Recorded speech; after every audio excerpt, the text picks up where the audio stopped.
প্রিয় চাকরি প্রত্যাশী ভাই বোনেরা, আসসালামু আলাইকুম। শর্টকাটের দিন শেষ, বেসিকের বাংলাদেশ। আশা করি আপনাদেরকে বেসিক থেকে ম্যাথ শেখাতে পারবো ইনশাআল্লাহ। আপনারা যারা শর্টকাট ম্যাথ করেন তারা অবশ্যই বোকার স্বর্গে বসবাস করেন। শর্টকাট ম্যাথ করে আপনি নিজেকে কিভাবে প্রস্তুত করেন আমার জানা নাই। আপনারা অবশ্যই এখন থেকে চেষ্টা করবেন কিভাবে বেসিক থেকে ম্যাথ শেখা যায় কোনো প্রকারের শর্টকাট না করে। তো আমরা আজকে একটা অঙ্ক দেখব যে সেটা শর্টকাট না করে কিভাবে আমরা বেসিক থেকে অঙ্কটা করতে পারি। তো প্রথমে আমরা দেখে নিই যে আমাদের প্রশ্নটা আজকে কি আছে। আজকে আমাদের প্রশ্নটা আছে 450 টাকায় 450 টাকা বার্ষিক 6% সুদে কত বছরের সুদে আসলে 558 টাকা হবে। এই অঙ্কটা আমরা যখনই আমাদের পরীক্ষায় আসে আমরা সরাসরি I সমান PNR এই সূত্র বসিয়ে অঙ্কটা করে ফেলি। অর্থাৎ একটা মুখস্থ সূত্র ব্যবহার করে আমরা অঙ্কটা করে ফেলি। আমরা কোনো বেসিক জানি না, আমরা কোনো কিছুই বুঝি না। তো এইভাবে যদি আপনি অঙ্ক করেন অবশ্যই পরীক্ষার হলে যেয়ে ধরা খাবেন। আপনি যদি একবার বেসিকটা শিখে নেন তো আপনি কোনো পরীক্ষায় অঙ্কে ধরা খাবেন না আশা করা যায়। আপনার ভিন্ন ভিন্ন পরীক্ষার জন্য ভিন্ন ভিন্নভাবে বা ভিন্ন পন্থায় প্রস্তুতি নেওয়ার কোনো প্রয়োজন নেই। আপনি একবার অঙ্ক শিখবেন, একবার অঙ্ক শিখে যে কোনো অঙ্ক আপনার যে কোনো পরীক্ষার জন্য আপনি প্রস্তুত থাকবেন। তো যে কোনো পরীক্ষার জন্য প্রস্তুত থাকতে গেলে আপনাকে বেসিক থেকে অবশ্যই জানতে হবে। তো আমরা এই সূত্রকে না বলি, সূত্রে না বলে আমরা বেসিক থেকে অঙ্কটা করার চেষ্টা করি। তাহলে আমরা প্রথমে প্রশ্নটা বোঝার চেষ্টা করি যে 450 টাকা। তো 450 টাকা বিনিয়োগ করে বার্ষিক সুদ হচ্ছে 6%। বার্ষিক সুদ মানে 100 টাকায় 1 বছরের সুদ। আর এই 100 টাকার 1 বছরের সুদ থেকে যদি আমরা কোনো প্রকারে কোনো একটা নির্দিষ্ট অ্যামাউন্টের সুদ বের করতে চাই তাহলে সেই টাকার পার্সেন্টেজটা লিখতে হয়।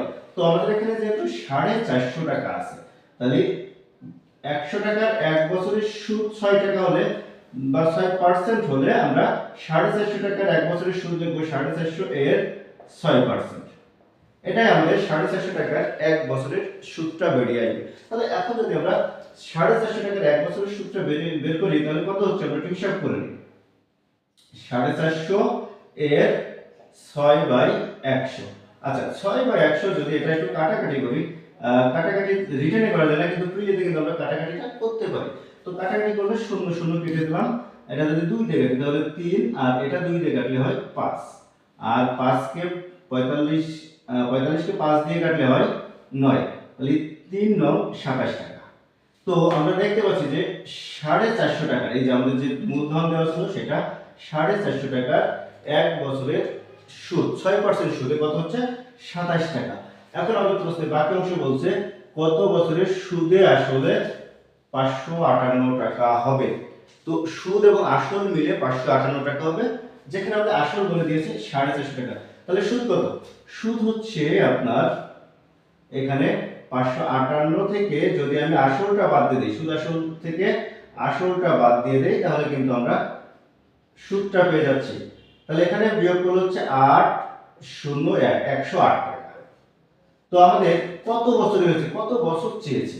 আমরা অপশন দেখতে পাচ্ছি, অপশন আছে এখানে। এই অপশনের থেকে আমরা অ্যানসারটা করব। তার আগে দেখে নেই যে এখানে আমাদের 108 টাকা হয়েছে। তো 108 টাকা সুদ হবে কত বছরে? যেখানে আমরা 450 টাকা 6% হার যখন আমরা হিসাব করছি 6% আমাদের 27 টাকা আসছে। তাহলে 27 টাকা যদি 1 বছরে আসে তাহলে 108 টাকা আসবে কত বছরে? 108 কে 27 দিয়ে ভাগ করলে হয়ে যাবে। তাহলে 108 কে যদি আমরা 27 দিয়ে ভাগ করি তাহলে আমরা পেয়ে যাচ্ছি। তো 4 27 28 4 সাথে অর্থাৎ 5 বছর। 1 বছর হচ্ছে 27 টাকা আর 108 টাকা হতে গেলে 4 বছর লাগবে। এটাকে যদি আমরা একটু ডিটেইলস লেখার চেষ্টা করি তাহলে সেটা আবার এভাবে লিখতে পারবো যে 27 টাকা সুদ হয় 1 বছরে। এটা কিন্তু এই 450 টাকার উপরে।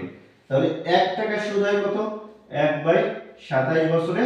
আর 108 টাকা সুদ হয় 108/27 বছরে। তাহলে আমরা এখানে 4 বছর পেয়ে যাচ্ছি।